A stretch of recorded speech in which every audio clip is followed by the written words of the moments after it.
할렐루야. 자, 오늘도 하나님께서 저희들에게 귀하게 여겨주셔서 귀한 예배 자리로 저희를 불러주셔서 하나님께 감사드리면서요. 자, 우리 다시 한번 축복하시겠습니다.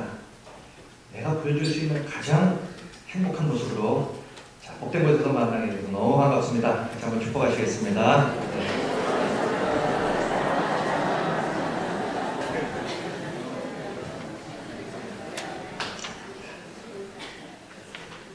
자, 5월달은 가정의 달이다 이렇게 보통 이야기를 합니다. 그래서 가정의 달을 맞이해서요, 특별히 오늘은요 가정에 대해서 말씀을 나누고 은혜가 저희들에게 임하길 간절히 소원합니다. 하나님이 이 세상에 복을 쏟아붓기로 작정하시고 만든 하나의 기관이 있는데 그게 가정입니다. 하나님의 세상에서 당신의 일을 하시면서 특별히 가정을 통하여 하나님은 놀라운 일들을 하나님은 많이 행하십니다. 그리고 이 세상에 가정을 주신 이유는 하늘의 복을 하나도 남김없이 다 쏟아부어 주시기 위해서 하나님은 이 땅에 가정을 최초로 당신이 만드셨습니다.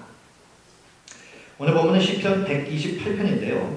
이 128편에 보면 가장 복된 가정이 어떠한 가정인지 그리고 그 가정이 누리는 복은 도대체 무엇인지 이것을 오늘 본문에서는 저희들에게 가르쳐주고 있습니다.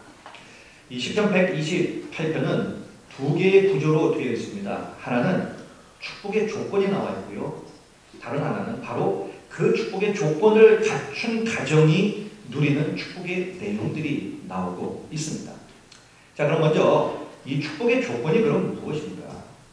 우리의 가정이 어떠한 조건을 갖출 때에 바로 하나님의 복을 받아 누리는 그런 가정이 될 수 있는가? 그 조건은 두 군데서 나옵니다. 1절과 4절에서 나오는데요. 1절은 이런 말씀이 있습니다. 여호와를 경외하며 그의 길을 걷는 자마다 복이 있도다. 4절 말씀. 여호와를 경외하는 자는 이같이 복을 얻으리로다.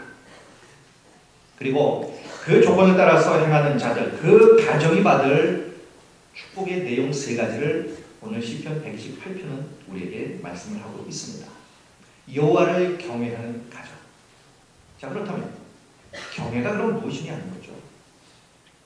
사전적인 의미의 이 경외라고 하는 말은 공경하면서 두려워하는 것, 두 개의 한자가 붙어서 이런 의미를 내포하고 있습니다. 공경하면서 두려워하는 것입니다. 경외라고 하는 것은 단순히 두려워하는 것, 이것은 경외가 아닙니다. 예를 들어서 강도가 칼을 들고 나타났습니다. 두렵죠. 그것은 경외가 아니라는 거죠. 경외라고 하는 것은 너무너무 존경스럽고 너무 귀하기 때문에 느껴지는 것입니다. 그래서 정말 훌륭한 어른 앞에 섰을 때에 마음이 떨리고 긴장되고 두려워지는 것, 이것이 바로 경외다. 이렇게 사전적인 그러한 의미를 부여할 수 있을 것입니다. 자, 그렇다면 하나님을 경외하는 가정, 하나님을 경외하는 인생, 이것이 왜 복되냐 하는 겁니다. 우리가 이 경외라고 하는 말을 설명을 할 때에 가장 좋은 예로 들을 수 있는 인생을 찾아본다면 요셉의 인생을 들을 수 있을 것입니다. 요셉을 다 아실 것입니다. 요셉의 인생을 보면 정말 파란만장한 인생을 살았던 사람 요셉 아닙니까? 17 어린 나이에 인신매매를 당하죠. 그래서 타국으로 팔려갑니다. 애국으로 팔려가는데 이 사람이 정말 성실한 사람이잖아요. 한 집에 노예로 팔려갑니다. 거기서 얼마나 성실하게 일을 했던지 그 집주인이 그의 그 성실을 보고 인정해 주죠. 그리고 자기 집에 열쇠까지 맡길 정도로 신임을 받습니다. 그래서 그 가정에서 가정 총무로 그래서 이제 좀 더 나은 생활을 할 수 있을 것이다 라고 생각하는 바로 그때에 그 집의 주인, 자기의 주인의 아내가 유혹을 하죠. 위기를 만납니다. 옷을 붙잡고 늘어집니다. 너무 급한 나머지 이 요셉이 옷을 벗어버리고 도망을 갑니다. 자, 이 상황에서 요셉이 그 유혹하는 자기의 주인의 아내에게 이렇게 말을 하죠. 창세기 39장 9절에 보니까 이 집에는 나보다 큰 이가 없으며 주인이 아무것도 내게 금하지 아니하였어도 금한 것은 당신뿐이니 당신은 그의 아내입니다. 지금 이 요셉의 논주가 무엇입니까? 노예로 팔려온 나를 인격적으로 대해줄 사람이 바로 당신의 남편인데 내가 어떻게 당신의 남편에게 그런 짓을 할 수 있느냐? 그리고 그 다음에 요셉이 뭐라고 얘기합니까? 그런즉 내가 어찌 이 큰 악을 행하여 당신 남편께 죄를 지으리까? 이렇게 말을 한 것이 앞뒤가 맞는 말입니다. 그런데 요셉은 그렇게 말을 하지 않아요. 그런즉 내가 어찌 이 큰 악을 행하여 하나님께 죄를 지으리까? 이렇게 말합니다. 하나님께 범죄할 수 없다는 것입니다. 이것이 경외입니다. 만약에 요셉이 자기의 주인만 의식했다면 요셉은 이런 말을 할 수 없습니다. 주인이 모르면 되잖아요. 주인 몰래 하면 되잖아요. 주인에게 상처를 안 주면 되잖아요. 그런데 요셉이 두려워했던 대상은 자기의 주인이 아니었어요. 눈에 보이지 않는 하나님이었다는 겁니다. 하나님을 경외했기에 요셉은 이렇게 행합니다.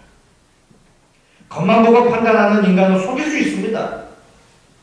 그러나 하나님을 그렇게 할 수 없다는 사실을 요셉은 알았던 거예요. 이것이 경외라고 하는 겁니다. 제가 결혼을 앞둔 청년들에게 이런 얘기를 합니다. 어떻게 보면 결론적인 얘기를 이렇게 해요. 이제 두 사람이 이제 부부가 되어서 같이 평생을 같이 살아가는데 어느 시점에서든 각자가 서로의 인생의 뚜껑을 열어놓고 내 배우자에게 내 인생을 다 보여줘도 꺼리낌이 없는 인생을 살아. 이것이 경외입니다. 사람을 속일 수 있어요. 그러나 그 순간에도 지켜보는 분은 하나님이시라는 거예요. 그 마음을 가지고 사는 것, 그 마음을 가지고 가정생활을 하는 것, 이것이 경외입니다. 이처럼 하나님을 경외하며 그의 길을 걷는 가정, 어떤 복을 누리느냐 하는 거예요. 그 복의 내용이 오늘 본문에 세 가지로 나옵니다. 첫째, 수고에 합당한 열매를 누리는 복을 받게 됩니다. 2절 말씀에 이렇게 기록되어 있습니다. 내가 내 손이 수고한 대로 먹을 것이라 내가 복되고 형통하리로다. 우리 손이 수고한 대로 열매를 누리는 것. 다시 말씀드리면 수고의 결과를 누리는 그러한 가정, 그 복을 하나님을 경외하는 가정이 누리게 되는 복이라는 거예요. 다시 말씀드리면 이 말씀은 하나님의 우리의 수입과 지출을 돌보아 주시는 삶을 의미한다는 겁니다. 하나님의 우리의 수입뿐만 아니라 지출을 돌보아 주셔서 우리가 손으로 수고하면 수고한 만큼 열매가 그대로 나타나는 겁니다. 그리고 더 나아가서 더욱 형통케 되는 그런 복을 누리게 된다는 거예요. 그런데 이 말씀을 좀 더 잘 이해하기 위해서는 이 말씀의 반대의 경우를 우리가 생각해 보면 됩니다. 그 반대의 경우가 바로 학개서에 나옵니다. 학개서 1장 6절에서 이스라엘 백성들을 향하여 학개 선지자가 이렇게 말합니다. 너희가 많이 뿌릴지라도 수확이 적으며 먹을지라도 배부르지 못하며 마실지라도 급족하지 못하며 입어도 따뜻하지 못하며 일꾼이 삭을 받아도 그것을 구멍 뚫어진 전대에 넣음이 된다 하는 겁니다. 이 얼마나 허탈한 인생입니까? 많이 뿌렸는데 수확이 없어요. 먹었는데 배부르지 않아요. 마셨는데 흡족하지 않고 입어도 따뜻하지 않아요. 실컷 나가서 돈을 벌었는데 전대에 구멍이 뚫려서 돈이 남아있는 것이 없다는 겁니다. 통장에 남아있는 것이 없다는 거예요. 통장에 구멍이 뚫렸어요. 인생, 우리의 가정에 구멍이 뚫려버렸어요. 아무리 벌어도 겉으로는 남은 것 같은데 뒤로 보면 남은 것이 하나도 없는 마이너스 인생이라는 거예요. 수입은 많은데 빠져나가는 것이 더 많은 거예요. 쓸데없이. 이런 가정은 복된 가정이 아니라는 겁니다. 그럼 어떤 가정이 복된 가정이냐? 수입이 많은 가정입니까? 지구대 투자해서 갑자기 몇십억이 생겨서 그것을 거머쥔 가정이 행복한 가정이냐 하는 거예요. 땅 투자되는데 하루아침에 졸부가 된 가정이 행복한 가정이냐 하는 거예요. 근데 가만히 보면 그렇습니다. 사람은 수입만 생각해요. 근데 하나님은 지출을 생각하신다는 거예요. 하나님이 주신 복이 있습니다. 그 복을 우리가 누리는데 우리는 더 많은 복을 생각합니다. 수입을 생각해요. 그러나 하나님은 주신 복을 어떻게 쓰는지 지출을 생각하신다는 거예요. 지금 받은 복에 만족하지 아니하시기를 원합니다. 욕심을 부리라는 얘기 아니라 거룩한 욕심을 품으시라는 얘기예요. 그런데 중요한 사실은 이 복이 또 다른 더 큰 복으로 우리의 삶에, 우리의 가정에, 우리의 생활에 임하려고 한다면 중요한 것은 지출을 생각하셔야 됩니다. 주신 복으로 내가 무엇을 하고 있는지, 주신 복으로 내가 어떻게 쓰고 있는지, 어디다가 쓰고 있는지 이것을 생각하셔야 합니다. 구멍 뚫린 천재. 이것처럼 인생 허탈한 인생이 어디 있습니까? 죽으라고 하는데 뒤돌아서면 늘 쫓아져요. 엉뚱한 데에 돈이 지출이 됩니다. 갑자기 몸이 아파서 병원에 가서 큰 돈을 가지고 이리저리 엉뚱한 데 빠져나가는 그러한 인생, 절대로 복된 인생이 될 수 없다는 거예요. 뚫어진 전제에 돈을 얻는 것이나 똑같다는 거죠. 이런 가정은 복된 가정이 될 수 없다는 겁니다. 그렇다면 하나님이 우리에게 주신 복된 가정은 그럼 뭡니까? 수입이 많지 않아도 좋습니다. 자기 능력대로 일했는데 하나님이 그 손에 축복하셔서 그것을 그대로 받아들이게 만드십니다. 그리고 수고하면 수고한 대로 그 수고에 대한 열매가 있고 더욱더 일이 잘 되는 형통의 복을 누리는 그런 가정이에요. 내 인생에 대박이 터지지 않아도 좋습니다. 그저 수고한 대로 결실이 있으면 그런 가정이 복된 가정이라고 합니다. 하나님이 내게 주신 능력 그만큼 내가 일을 하면 그 열매가 나에게 돌아오는 거예요. 그리고 그것을 누리는 겁니다. 그래서 행복을 찾습니다. 이런 가정이 복된 가정이랍니다. 하나님이 이 땅에 주시고자 하시는 축복의 가정이 바로 이런 가정이라고 하는 것입니다. 이런 가정이 바로 하나님을 경외하며 그 길을 걷는 그 가정이 누리는 첫 번째 복이에요. 두 번째 복은 자녀들의 미래가 보장되는 복입니다. 자녀들의 미래가 보장됩니다. 3절입니다. 내 식탁에 둘러앉은 자식들은 어린 감람나무 같으리로다. 자, 오늘 시편 기자는요, 하나님을 경외하는 가정이 누리는 복을 비유하면서 무엇을 지금 말하고 있냐면 어린 감람나무를 지금 이야기를 하고 있습니다. 그럼 왜 자식들을 어린 감람나무에 비유했을까? 이 감람나무가 가지고 있는 특징을 보면 그 이유를 명확하게 알 수 있습니다. 감람나무는 다른 말로 말하면 올리브 나무죠. 그런데 이 나무는 신기하게요, 비옥한 땅에 잘 자라지 않습니다. 오히려 척박한 땅에서 오히려 더 잘 자라는 그런 나무예요. 바위가 있고 거친 땅에서 오히려 더 튼튼하게 자라는 나무가 바로 이 감람나무입니다. 그 이유는 이 감람나무 수명이 굉장히 오래 갑니다. 그래서 목토에 심어놓고 키우면 뿌리가 약해가지고 얼마 사지 못하고 그냥 넘어져. 그런데 척박한 땅에 심겨진 감람나무는 굉장히 오래오래 사는 그러한 나무입니다. 뿐만 아니라 또 다른 특징인데 그것은 이 감람나무는 심어놓고 나면 7년 이내에는 열매가 나지 않습니다. 적어도 제대로 된 열매를 거두려면 15년 이상이 지나야 이 감람나무는 그때부터 제대로 된 열매를 맺게 되는 그런 나무예요. 그러니 감람나무는 심고 나서 오랜 세월이 흐른 뒤에, 오랜 시간을 투자한 뒤에, 오랜 시간을 기다린 뒤에야 열매를 딸 수 있는 그런 나무예요. 그러나 15년이 지나서 튼튼히 뿌리를 내리고 자라기 시작하면 100년, 200년, 수백 년이 흘러도 그 무궁성한 열매들이 사람들에게 기쁨을 줄 수 있는 그런 나무가 되는 겁니다. 그래서 이스라엘 사람들은 이 감람나무를 제사로 여겼어요. 어린 감람나무를 심으면서 15년을 적어도 기다리는 거예요. 투자를 하는 거예요. 가꾸는 겁니다. 그렇게 되면 이제 큰 나무가 됩니다. 그런 풍성한 열매를 맺어서 사람들에게 유익을 주는 그런 나무가 된다는 거예요. 100년, 200년 계속해서 그 나무의 열매를 따먹도록 만들어준다는 거예요.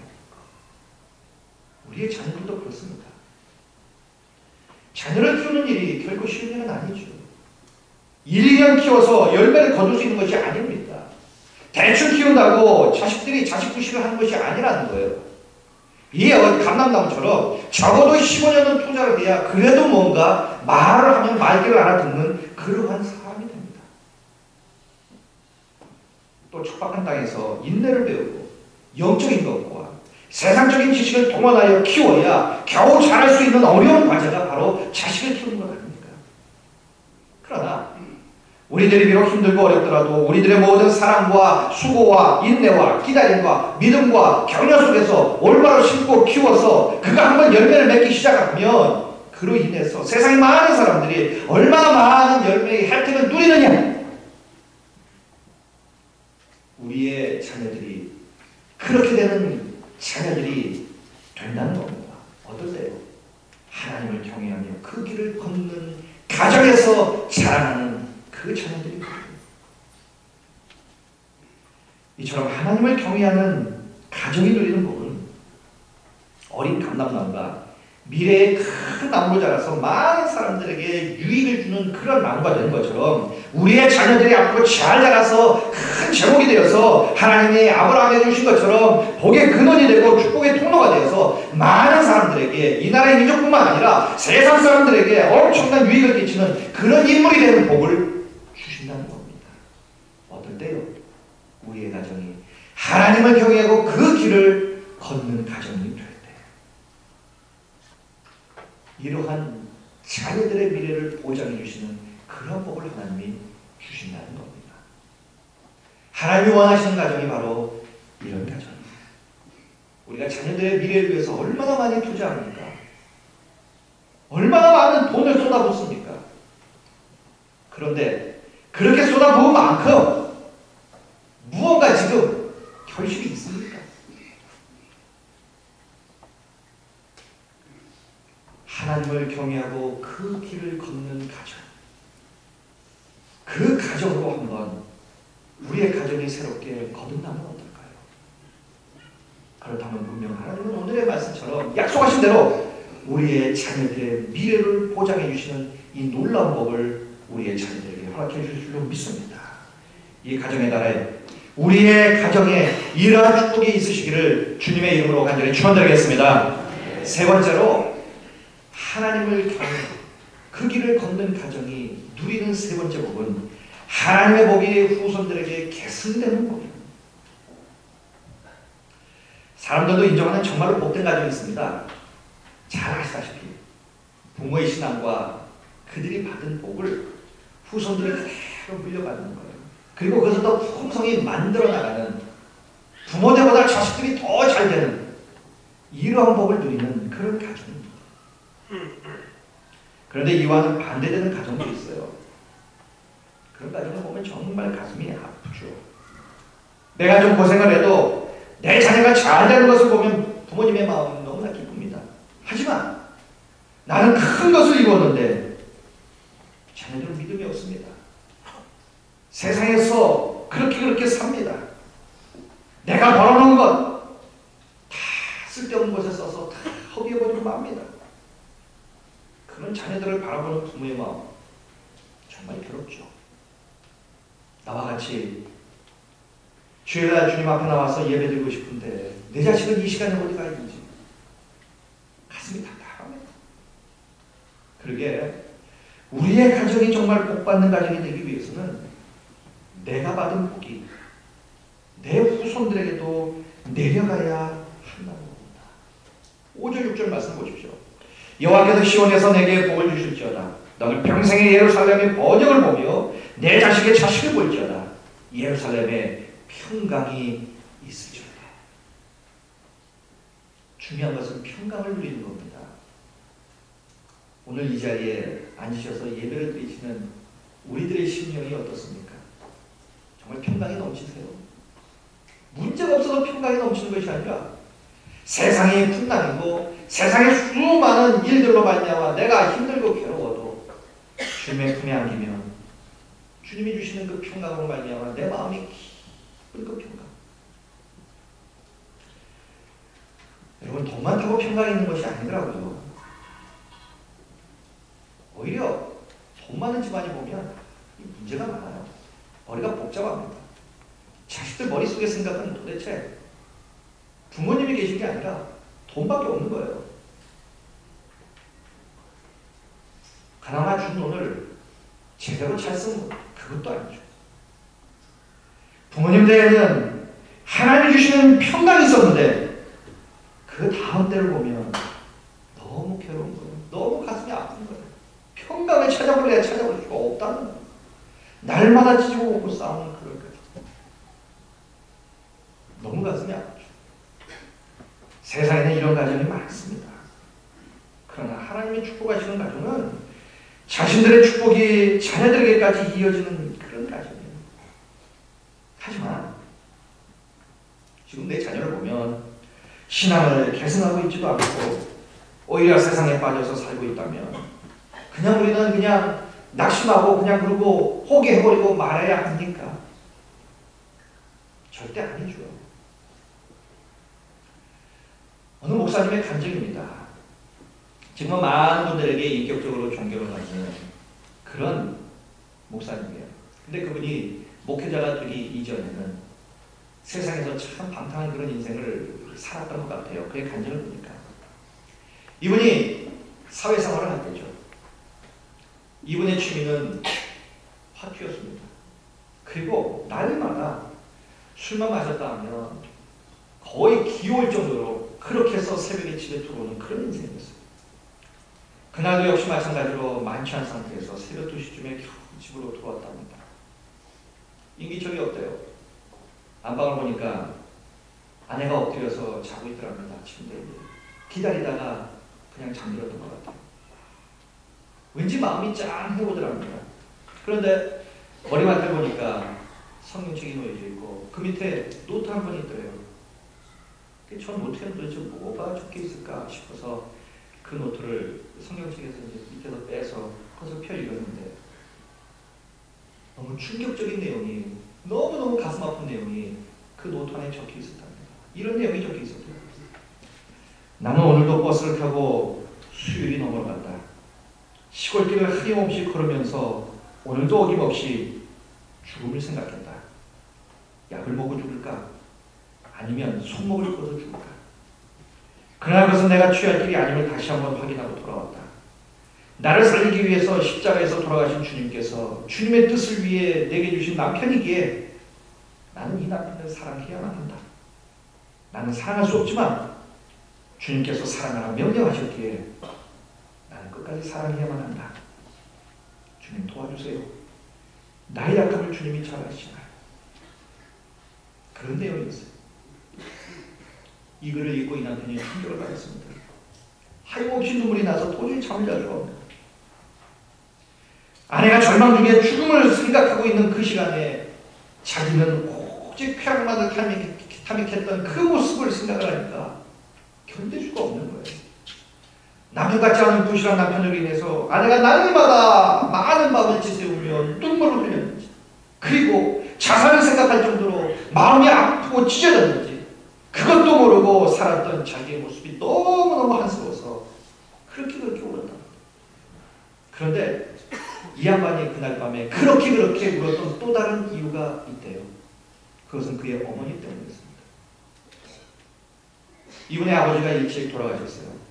그래서 홀어머니가 이 자식들을 키우기 위해서 그렇게 애를 썼답니다. 그리고 그 힘든 몸을 이끌고 날마다 새벽에 교회 가서 그 자식들을 위해서 그렇게 울부짖어 기도를 했답니다. 그런데 그 기도에 조금이라도 보답하기는커녕 이렇게 초라한 자기의 모습을 보면서 어머니가 느꼈을 배신감과 그리고 절망감이 얼마나 컸을까 생각하니까 어머니가 너무 불쌍히 보이더랍니다. 그것 때문에 그렇게 하염없이 울었대요. 그렇게 그날 밤 잠을 이루지 못하고 한참 울고 있는데 등 뒤에서 뭔가 따뜻한 그 누군가가 자기를 이렇게 꼭 안아주는 그런 느낌을 받았어요. 아, 인기척이 나니까 집사람께서 내가 이렇게 울고 있으니까 나를 안아주는 모양이구나. 나도 눈을 떠서 뒤돌아보니 아무도 없는 거예요. 다시 눈을 감고 또 그렇게 울고 있는데 첫 번보다 더 강렬한 뜨거움이 자기 몸에 전달되더라는 겁니다. 또 눈을 떠서 보니까 아무도 없는 거예요.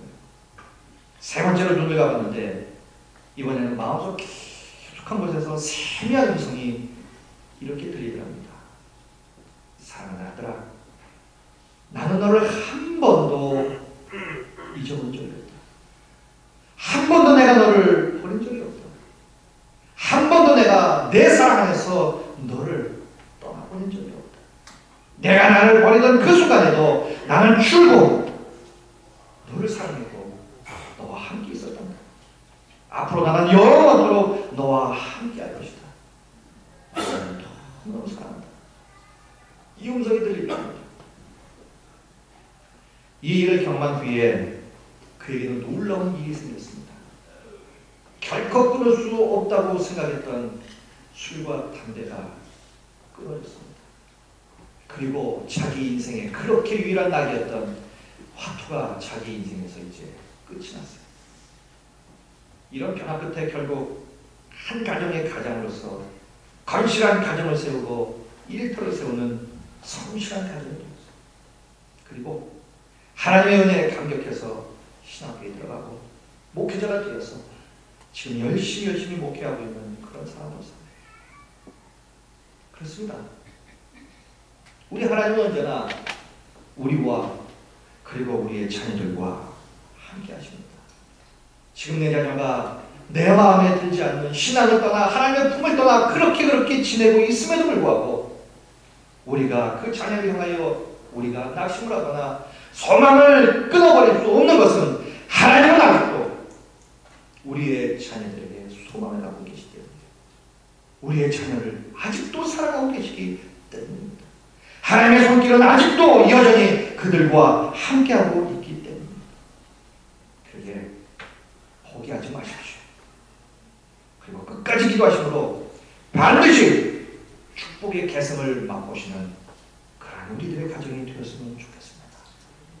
성경에도 분명히 말씀하고 있습니다. 너희가 내 말을 잘 듣고 순종하면 너희의 자손 수천 대까지 내가 축복할 것이요 너희가 내 명령을 어기면 너희의 자손 수대 1위까지 축복하리라. 아름다운 가정은 당대만 축복을 누리는 그런 가정이 아닙니다. 내가 받은 축복이 후손들에게 전달돼야 되고 그 축복이 더욱더 축복이 되어서 30배, 60배, 100배의 그러한 축복으로 커져가는 그 역사가 일어나는 가정이 복된 가정. 사랑하는 여러분, 우리들은 노력하고 기도해서 축복받았는지 모릅니다. 그러나 오늘 우리가 해야 할 질문은 과연 내 축복이 우리의 후손들에게도 이어질 수 있을까? 하나님은 우리의 가정이 정말 복된 가정이 되기를 원하십니다. 우리의 가정을 통하여 하나님을 만나고 하나님이 주시는 그 복을 누리기를 하나님은 너무나도 원하신다는 거예요. 어디에서요? 우리의 가정에서. 그러나 그것은 그냥 되는 것이 아닙니다. 하나님 마음에 합한 복된 가정이 바로 우리의 가정이 되기 위해서는 성경의 말씀처럼 하나님을 경외하며 그 길을 걷는 가정이 되어야 한다는 것입니다.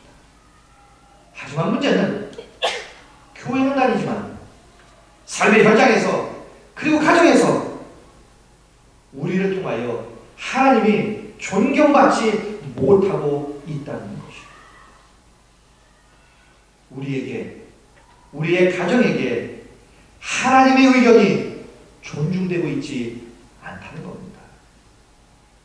우리의 삶에, 우리의 가정에 하나님이 주인이 아니라는 겁니다. 내가 주인이고 내가 통치하는 거예요. 내 마음대로 하는 겁니다.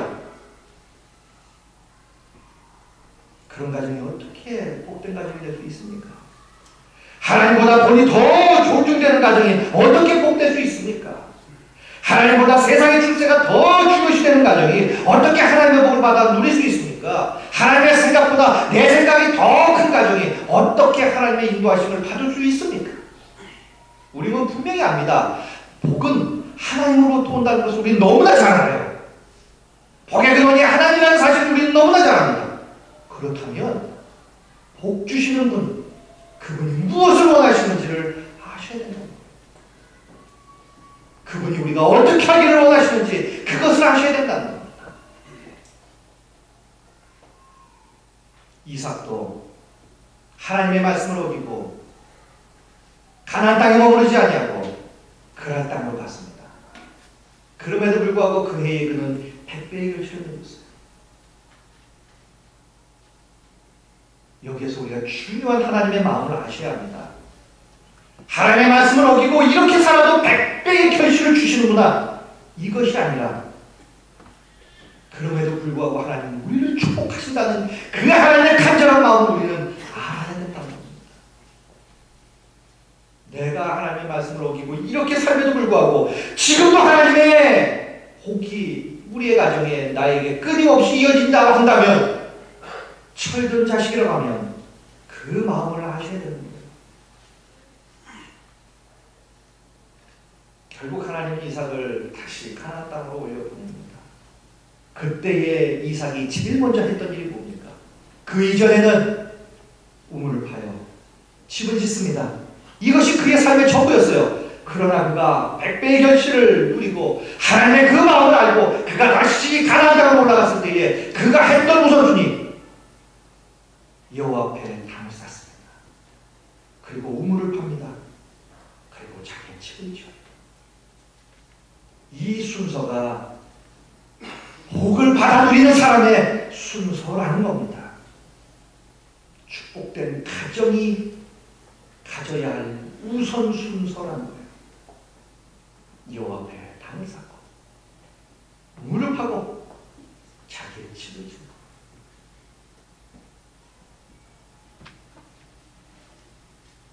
사랑하는 여러분, 우리 모두는 다 복을 원합니다. 우리의 가정이 복된 가정이 되기를 원하고 우리의 자녀들이 우리보다 더 놀라운 복의 주인공이 되기를 원하십니다. 그러기 위해서는 어떻게 하셔야 합니까? 여호와를 경외하며 그의 길을 걷는 가정이 되어야 할 줄로 믿습니다.